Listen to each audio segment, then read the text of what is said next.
Hey, Pearl, how are you today? Hey, and here's Minnie. Look at the pretty flowers I just planted. What? Oh, you're right. I almost forgot. Another day of soul care. Hi, everybody. That's our opening of SoulCARE. Thank you, Renee. That was great.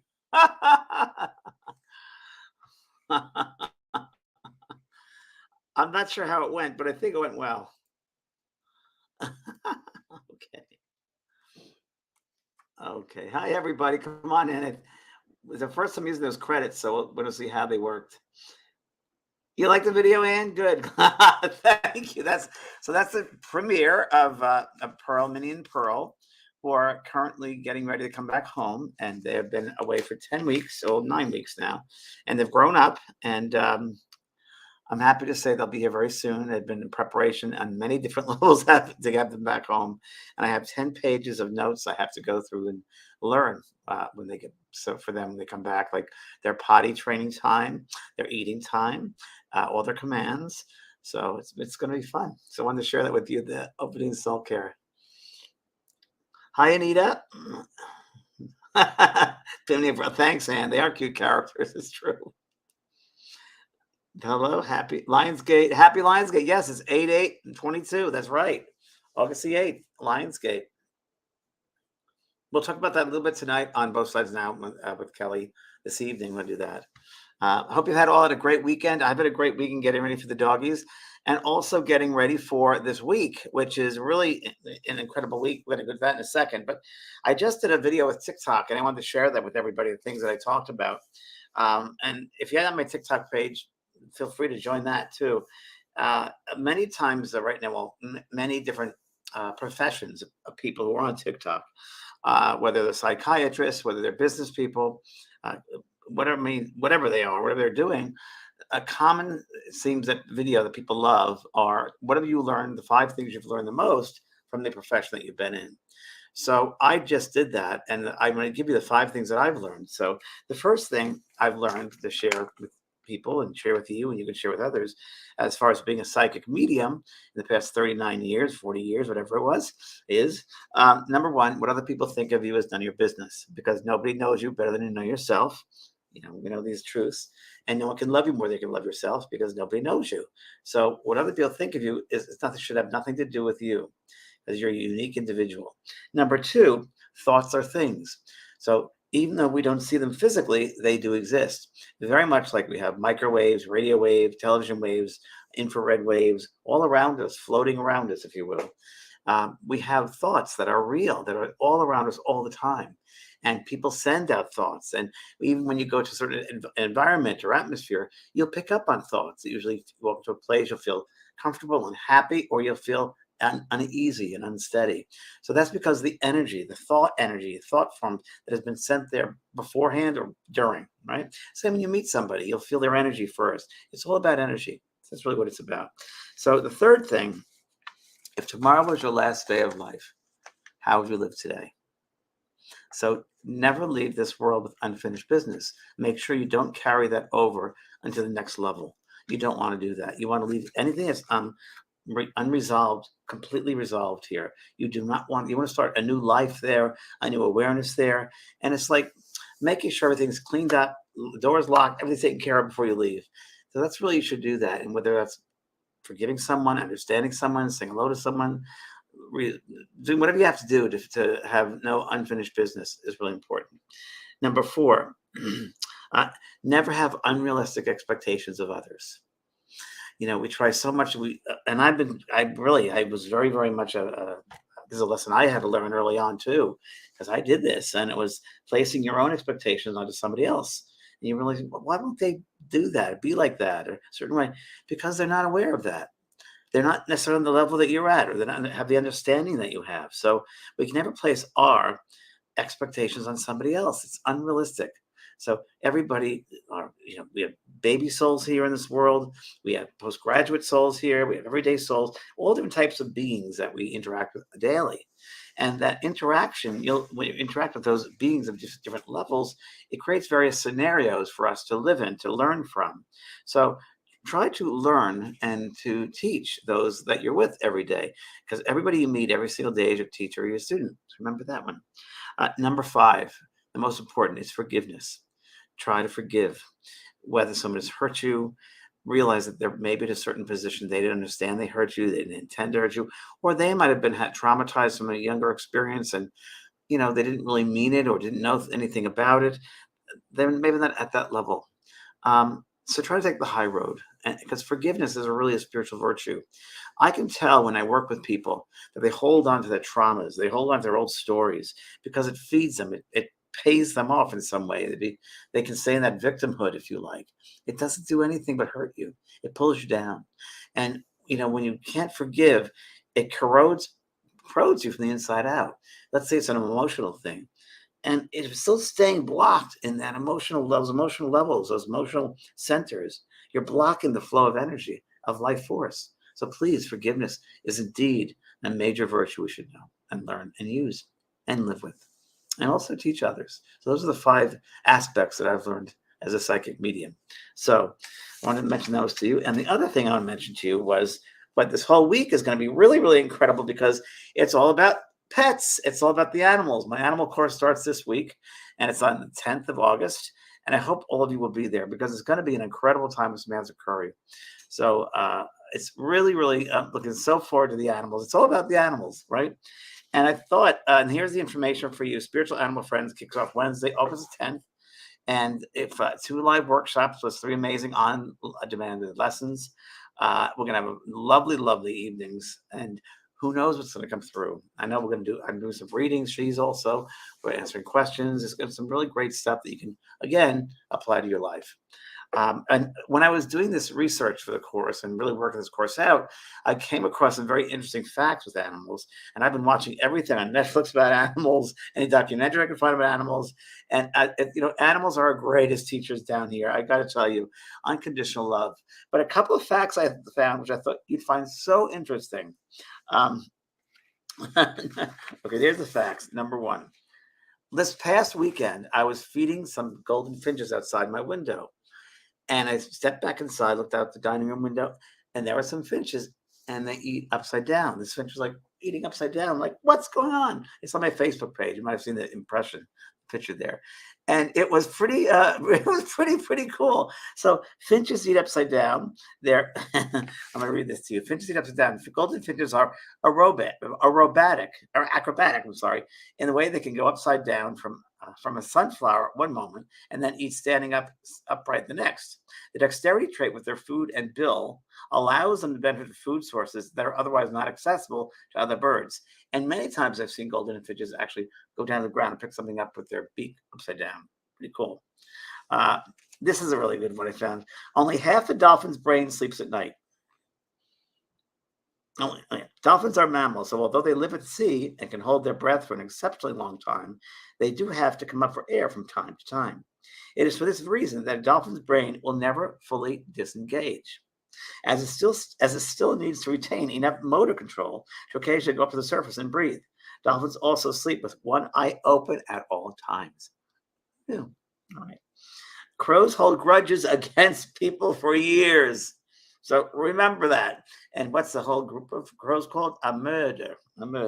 Science says cross a crow don't cross a crow because they'll remember you for years. After mask-wearing scientists captured crows and then released them, the crows taunted and dive-bombed the people every time they had the mask on. The mean spirit persisted for years, and the captured crows even told others about the bad people. Wild. Teenage elephants become delinquents if they don't have strong parenting. And this is not the first time I've heard this.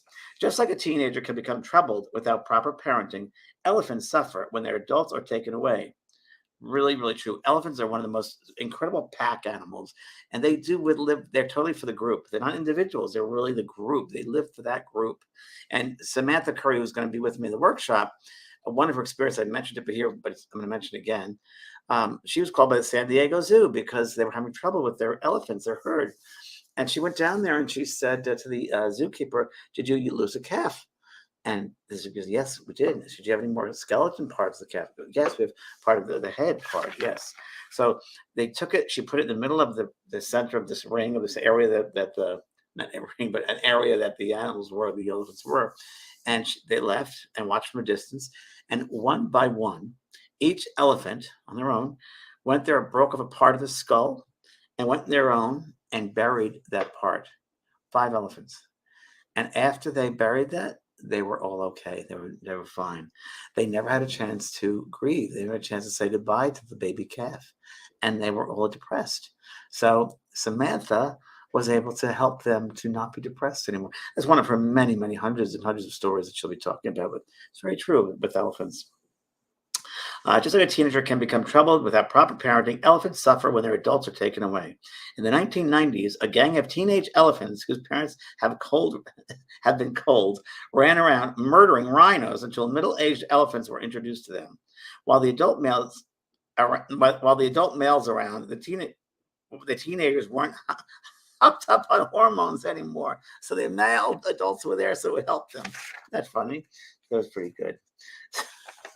And so, just so you know, the workshop about the animals, understanding your animal friends, is going to be. I'm going to mention a little bit about what it's about. If you haven't heard about it before, it kicks off this Wednesday, April 10th, and it'll be 2 live workshops with 3 amazing on-demand lessons.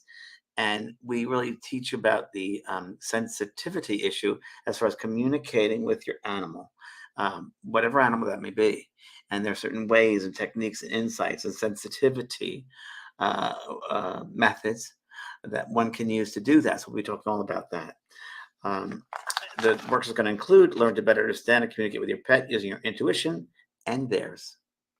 I talk to my Maisie every day, whether they've been with you all their lives or just recently became part of the family. Samantha's techniques will help you get to the root of fear, anxiety, and antisocial behavior. And I've answered a lot of stuff on Facebook about people who have trouble with their doggy or kitty or even a bird. Someone's worried about the dog licking their fingers too much. I pause. A lot of people are writing in stories about on the Facebook page I've been answering. But we'll go through that too in the workshop. Who rescued who? Learn how to make your rescue feel safe and welcome in their new forever home. So become a happy, confident member of the new tribe. Now, as I say that to you, I've been preparing for my puppies, Minnie and Pearl, to come back here. And they know that. And I was with someone the other day, and she said, you know, your babies, your doggies are really yearning to get here. I said, I know. So they know I'm preparing for them. I think you have to. And I'm setting up the space. I'm setting up their beds and making things comfortable. So it'll be an easy and adapting easily to the new environment that they haven't been at in 10 weeks. So this is a new environment for them, and they got to be comfortable. Okay. Helping your pet to thrive. Emotional intelligence applies to pets too. James and Samantha will show you simple ways to read your pet so both of you can benefit. Learn special techniques for healing your pet while reading the energy, color, auras, and more. And that goes back to that time when Maisie was ill, and I was driving her from the vet down to San Diego from Orange County. And I remember she had pancreatitis at the time. And I'm driving my car, and my right hand went to her belly. And I was clairvoyantly very aware. And it's interesting how when I'm going to talk about this during the workshop, but clairvoyantly, you can't make it happen. You got to be very passive with it and really let spirit take over. And I did. And I became aware of shapes, the shape of brown, gunky stuff in her pancreas. And it looked kind of like, a tube, a twisted tube of some kind, and brown and dark colored. And I just removed it with my hand, or had the intention of pulling that away, pulling that out of that area and into a digestive tract. And I just felt the energy. I just felt it go there. And that's all, right? And clairvoyantly would see the shape and moving. So I just did that. And I knew when that was over because I felt, okay, it was complete. And that was it. We got home, and she had to go out poop, and she did. And what came out was the exact shape of what I saw clairvoyantly that cleared her down a digestive tract. So that was very interesting. So we're going to talk about techniques like this and how to help your pet in times of crisis every day, if you will, how communicating every day, how much they are aware of the colors in the room, how much they're aware of what you're eating. They're always very keenly aware, very highly focused. Animals are amazing. Yes. Samantha shares stories from her amazing career as an animal communicator and learned how your pets' enhanced senses give them superpowers. They do. Birds, the way the birds' feathers move. You can train your animals as well. When you work in harmony with them, it's the best thing you can do. So that'll be all this week. So Wednesday, please sign up if you're interested right there at the JP School of Mystical Arts. And it kicks off this Wednesday. Okay. And I'll answer some questions you might have. Julie Mamker. Hi, James. My Savannah fur baby went to heaven on 7/29. I'm sorry. I was wondering if she fought on her papa at 3:29 a.m. Woke him up. Was that her? I think it was her. Could be. Could be. They're always around us. They'll come in other ways. And if that behavior was common for Savannah, then that would be definitely her. Hi. Is this workshop different from class with the same name? It's different because it's adding more information to it. It's a lot more information we're adding to the 2 live workshops. So it's the one I had 2 years ago, but we've added a lot more content to it, and plus the live workshops. A lot more content, live workshops, and other techniques we're putting in. Hi, Anita. Could you talk about the concept of like attracts like? Does it mean we pass over the spirits that come to welcome us have the same mindset we have? Thank you. Anita, good to see you, sweetheart. So I believe that, yes, like attracts like. Our mind creates our world. So as you say, so if you have a belief system, I'm not a religious person. The closest religion, I say my religion is love, but Buddhism to me is like, for me, that responds to me. I relate to Buddhism, if you will, out of all those disciplined religions, but never one really. But I would say that my space is an open-minded space, and I try to be open-minded to every single person, and that's what I want when I go from here to the spirit world. I will be in a realm where there are other people like me, like yourself. So your belief systems, you will go to that space you've created based upon your thoughts, your words, and your experiences and your deeds. So, and your mindset. So, again, if you are someone who didn't believe in any of this and you're very scientific or skeptical, you'll go to a space over there where the like attracts like. You'll go to those other people on that realm that believe very pragmatically that they're scientists and the things should be measured and so forth. And you just don't change because you leave the physical body. You don't change that quickly. You are what you think. And you will go to that realm and stay in that realm for as long as you need to. In that, you will be on that realm for as long as you, what can we say, live it out, live out that way of thinking. Just like on this earth, people have a certain mindset. I'm just going to use an example. I'm going to use an example of, let's say, the religious right in this country, because the whole thing from Roe versus Wade, with the taking away human rights, to me is like incredible. But there may be some kind of a religious, if you will, mindset, closed. I would say it's a closed mindset, because everybody should have rights. If people only knew that the soul didn't even come to the body till the 9th month, it'd be a very different story. So that mindset, let's say the religious right mindset or Jesus or thing, which is great. I'm not judging it. That's just the way someone's at. That's their level that's their journey. Everybody has a right to the journey they're on. They will finally pass over. They'll be with those people who think exactly the same way. And they don't necessarily change that quickly. Just like down here, sometimes they change and open minds, sometimes they don't. Same thing happens over there. I remember I was with Leslie Flint, who was a very, probably the last physical medium here in the 20th century. And he was the most well-known, most tested physical medium.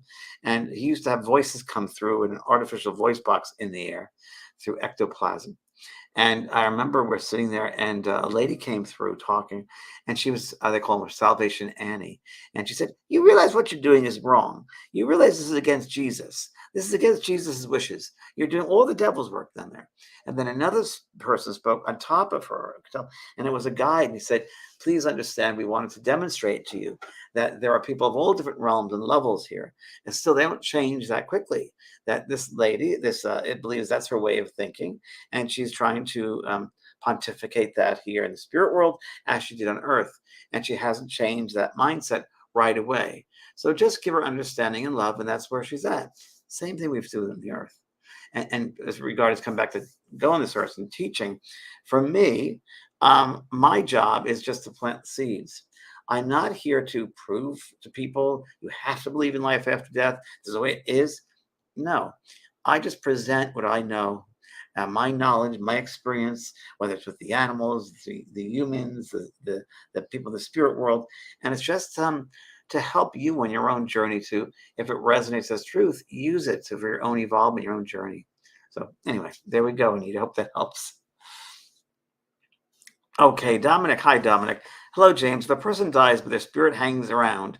So, first of all, when they die, they hang around. Okay. Okay. First of all, when someone's going to pass over, it doesn't just happen in that and they go over. What happens is spirit world prepares for them, at least, let's say, a month Earth time, if not before. They are preparing for that arrival. It's like we go to meet someone at an airport. They're preparing the space. They're preparing for that arrival to come over. They've been looking forward to them to come back home. So you have to remember, no one ever dies alone. None, the spirit goes, they're just like hanging out, waiting. They are brought with them. The people meet them and greet them and bring them home. And I've never met a spirit, and I've done this, and I've had near-death experiences that just want to hang out because they just want to hang by the earth. Most of them are happy to go. Now, I've often talked about, when I worked on the show The Ghost Whisperer, we had a lady named Miriam Winkowski work with us who dealt with earthbound spirits. And she would help to release them. And that's what I based the show on. But I do say that majority of the spirits, a good 90%, move on. Not many stay close to the earth. I would say occasionally there could be some who think, oh my goodness, in their mindset, they might have had a religious background, or the devil's going to get them, and they're not proud of the life they lived, and maybe they go into that light, they'll have to burn or something. But there are those souls who help them, who come in, and there are family members who greet them and they see them. So most of us all of us are taken care of. We leave the body. Okay. All right, next question. Okay, Art. Hi, Art. My 16 3/4-year-old Scotty is nearing the end. Oh, God bless you, Art. How do I help her to pass with love and without fear? So, Art, what I did with Maisie, and I think you should, and I don't know what the circumstances are, but what I would do with Maisie, and I think you could do it because, they are so connected. They're so beyond us. I would sit with Scotty on the bed, or his favorite bed, or a chair, or whatever, and just sit and speak with Scotty for a good 15 minutes, 1.5 hours, and just pet him and speak to him and speak to his heart. And you can then close your eyes and listen to him speak back to you. And you can ask him to say, they don't have fear like we do. They're not humans. They're more aware. And just say, Scotty, I'm going to let you go. How would you like it to go? When would you like to go? With circumstances, I don't want you to be in any pain. I did that with Maisie, and it was an amazing experience. And Art, I think you're going to benefit from my experience as well, because I think you're very similar to me in that. Maisie taught me a lot when she passed over, my doggie. She taught me when she passed, I wasn't grieving. I did see her in spirit form, but I remember I didn't grieve because I knew I lived every moment fully with her while she was in the body. And that alone was incredible. That made it all worth it. So I had nothing to grieve because we lived fully. And I knew that we'd see each other again. And I knew she'd prepare a place for me when it was my time. And I said to her, make sure you come again when it's my time. And you can do that. But it's a wonderful, incredible experience that you give Scotty. And just assure Scotty that you're there with them. Animals know more than we do. But Scotty will be fine. So please do that. Okay, good luck. Okay. Hi, Philip. Are we reunited with our pets when we pass over? Yes, 100%. I did a movie called Talking to Heaven based on my book, and Ted Danson played me. And you can get it on Amazon, or I think Prime, or whatever it is, and download it. And there's a scene I put in there because it was in my book. And John Pilmeyer, the writer that worked with me, he put it in with me. He said, can we do this? I said, yeah. And there's a scene in a hospital room. And this man is about to pass. And all of a sudden, the camera goes by this hospital door, looks in the door, and there's a German Shepherd that jumps on his bed, and the man is coming out of the body, and the German Shepherd comes to rescue him, to bring him home. So yeah, unconditional love of those animals, it's nothing like it. And during the workshops, we're going to do some incredible exercise with your animals. So make sure in the workshop you have your animals close by you, because we want to do something at the moment with your animals there in the room. So make sure when you're in the workshop this Wednesday, you have your animals close by, whether in a bed or in a cage, whatever. And we'll do some experimenting stuff and working with the animals. So that's this Wednesday again, August 10th. And if you want to sign up for that, JP School of Mystical Arts. Okay. Hi, Robert Monroe. Good to see you. Yes, on Friday's event, we do have that. We have that available. Um, yes, if you go to the my page, vampprog.com, Robert, and put in the support item there, and just have like a copy of the video and put your information, we can get that to you. Okay. Another question we have here. Let's see. Okay, Donna. Hi, Donna. My family is a mess since my father chose to leave his entire fortune to my sister to create more pain in our family. Wow. Okay. Is there anything we can recommend to deal? Well, first of all, let's back up. Wow. So my family is a mess since my father chose to leave his entire fortune to my sister. So that's his story, right? So that's what he did. And we don't have to have the pain continue, right? We don't have to. So it is what it is. It's stuff. It's money, possessions, not who you are, the things. And you don't have to continue that drama, continue that pain. It's your choice, Donna, if you want to be in that victimhood and continue with that pain and that story continuing on, or you can just stop it and neutralize it. He's like, that's it. Is there anything you can recommend to help us deal with the fact that she has become very secretive and doesn't share her plans with my father's estate? I don't know the ins of your connection, but you know, uh, I don't know what to say to you in that everybody handles death differently. When someone passes over, the worst part of humans come out. And when their estates are involved and money and wills and all that, the worst comes out in people. I found in my situation when my dad passed, not to get caught up in the drama. And there's also family entitlement, family issues come to the surface. But my advice is don't get caught up in the drama. If you need to secure an attorney for your interests, that's fine. But try to speak to her. Maybe it's too close now, but try to speak to her. And if it doesn't work out, don't hold on to it. Don't hold on to it because it'll affect more aspects in many areas of your life than just the family. It will. So don't give it any charge. Don't. If you need to get someone else to handle that for you, like an attorney who does that, that's fine. But don't hold on to anything negative. You don't want that because the more you have that negativity, the more it grows and evolves and expands. You don't want that in your life. You don't want that affecting other areas of your life. So this is an opportunity for you to grow, to stop that pain, stop the story, break that story, break the pattern, break the cycle. You have that opportunity. So you're going to take the high road, Donna, I hope. Okay, good luck.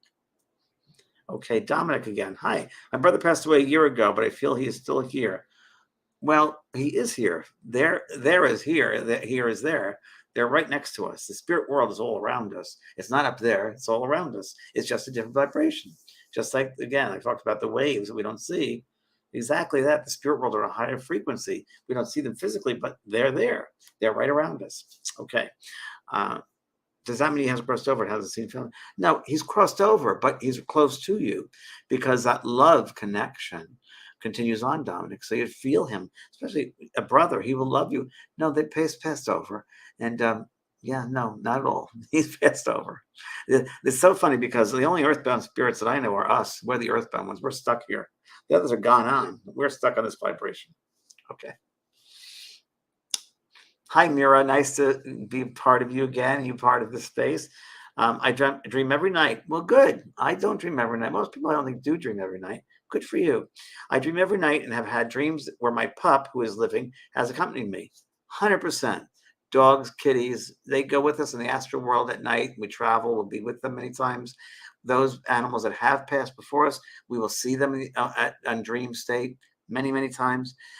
When I was amazing, was still in the physical body, and I would be on tour at hotels. I'd be in a hotel bed and watching television or packing, and there'd be Maisie coming on the bed. She'd be right there. I'd say, "Hi, honey," and it happened all the time when I was in a hotel. So they're with us. They travel with us all the time. Okay,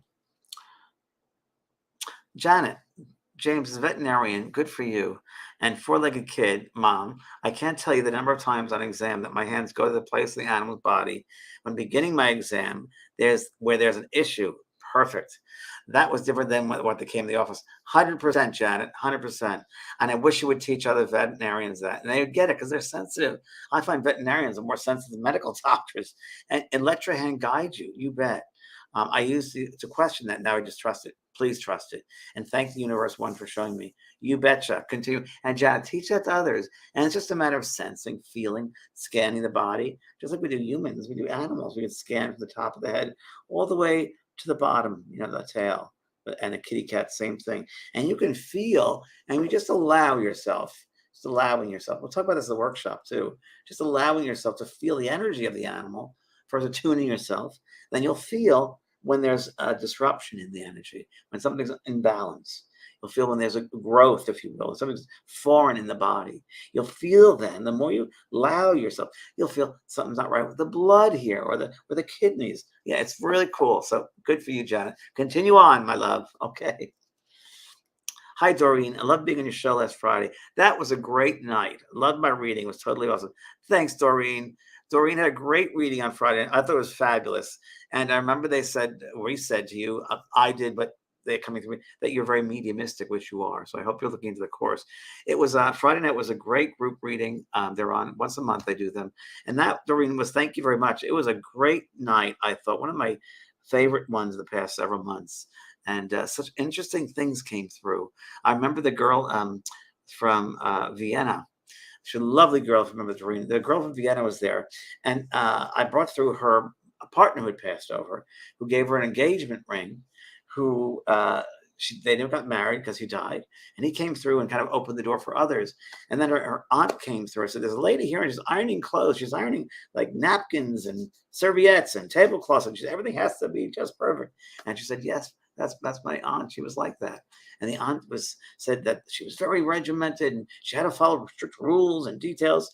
And she said to everybody in the room, so I'm going to share with everyone here, everybody in the room, she said, don't live like I lived. Don't limit yourself. Don't be in a room and look out the window.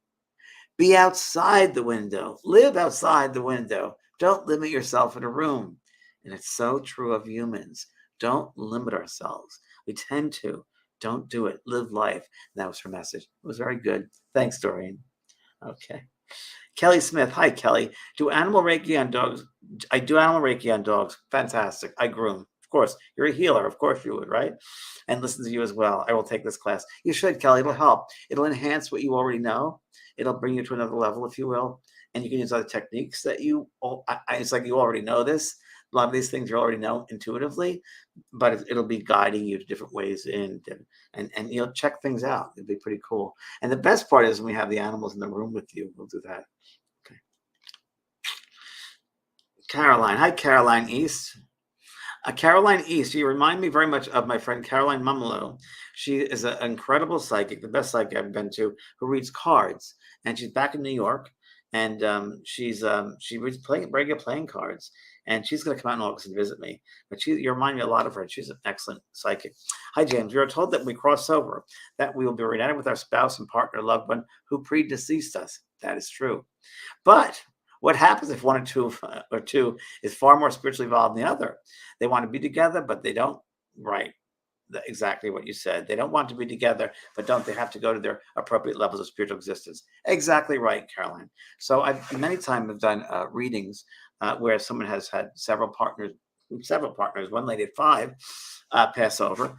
And the way it was explained to me is, you of course, just like you said, you go to that level which you've created, which we just talked about, with your thoughts, words, and deeds, your mindset, your awareness level, your spiritual awareness. So you'll go to that level.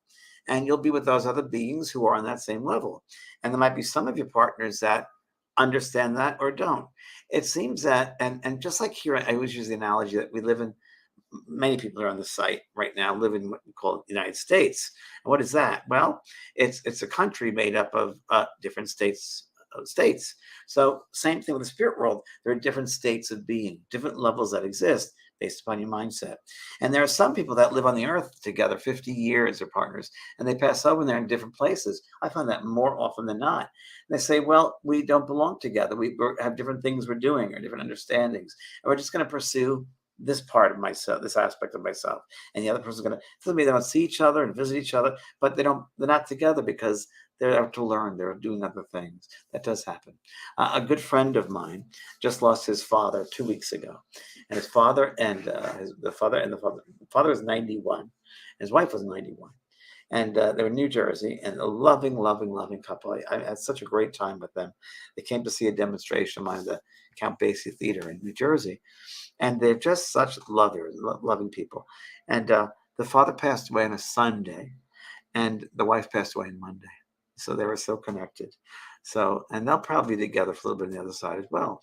It doesn't mean that you're chained together forever. You have choices to make. You go and experience whatever you need to learn different aspects of your soul being and the expression of self, and to understand things in different ways. There's no rest when you get to the other side, really. Many times you're doing things, you're learning things, you're experiencing things. It's not as heavy like life here. It's much easier, but you do things on the side for the quality, that what's right for your soul, what feeds your soul and feeds other people.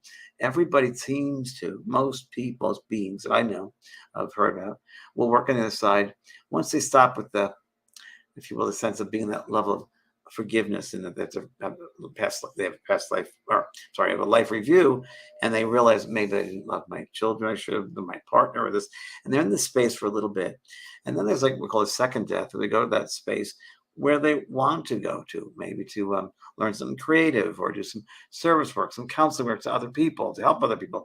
It's all about helping others, and do it in your time that's right for you. There's no rush. There's no time clock. Doesn't happen. Your soul works on your soul's progression as it's meant to. It's a very natural experience. Okay, good. Hi, Jay Jackson. Will you, of course, teach me how to board my dogs and travel without worrying about them? Yes. We will go through that, and I'll make sure I make a note of that too, because it's a very good one. And of course, I'm dealing with that too. And I've had to go learn that. And I met some wonderful boarding school people who are very special in my eyes. And it's very, very easy, actually. You're going to be shocked boarding your doggies and animals.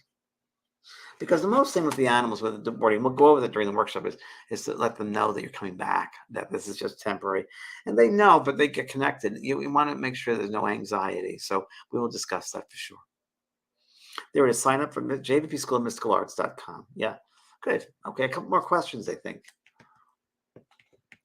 Hi, Dawn. Hi, James. I was meditating, and a German Shepherd was in my vision. Just talking about it. He was barking, but not at me. He is showing himself that he protects me. Very much, Dawn. I've had that experience before, and I've heard that before. There are animal protectors, no doubt about it. I've heard that the spirit animals will protect us. Yes, and they can be totem animals as well for you. Very good. Thank you, Tommy Lynn Crimer. Tammy Lynn. Love you, James. You're awesome. Just found out. I found your page. Oh, great. I'm glad you found it. Thanks. Christine Mahoney. My husband just passed. I'm sorry, sweetheart. And I read with Kelly. Okay. She was amazing. Yeah, Kelly White is amazing. Kelly White, you're amazing. Just so you know, you're watching. I have earlier books since June 14th when I lost him. Okay. I feel like my soul is growing. It is growing, Christine. And one of the biggest ways the soul grows and expands is through a death, a loss of a loved one. It forces us on our path. It helps us to kind of go with them in our mindset, and they bring us with them. If we allow ourselves to go with them in that mindset, that they'll share stuff with us, and if we're open-minded, we can receive it. It's very true. I miss him so bad. You miss the physical part of him, which is natural and normal. I need to know he's with me. Yeah, he did. I'm sure Kelly provided that truth to you. But will you accept it? See, then that's up to you. Because if you have a medium who provides information and tells you that, then that's the way they are. The rest is up to you. We have twin-year-old girls and a 3-year-old son. Is he with them? I'm sure he is with them. Why wouldn't he be with them? Sure. So he's going to help them as well. That's part of his mission. And as a soul group, we probably all decided before the incarnation that he was going to go first and was going to teach you, your souls, various lessons that you had to learn.